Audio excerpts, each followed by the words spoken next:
Hello, this is Tash Tyres. I've got a VW Passat CC here on a 2011-2012 plate.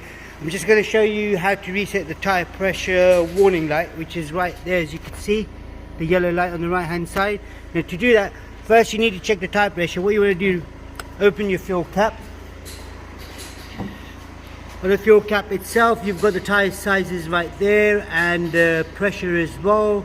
So we've got 235, 35, 19, which is right at the bottom here. That's what's on the car at the moment. So I'll put is 2.7 all round, which is 39 psi, and 2.7 is the bars. Now to reset it, it's quite as simple. I've already got the engine running. All I now do is I need to play with these function buttons here. So if I press OK first, or press back, sorry, this button here.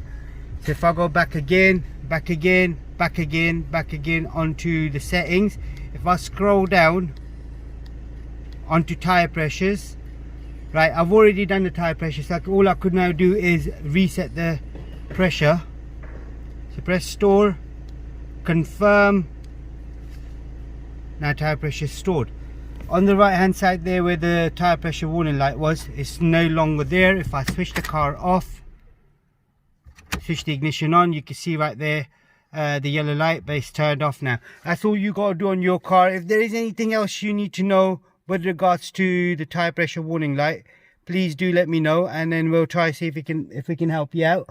And please do subscribe to our YouTube channel and like the video, comment below if there's any problems. Thank you very much. Goodbye.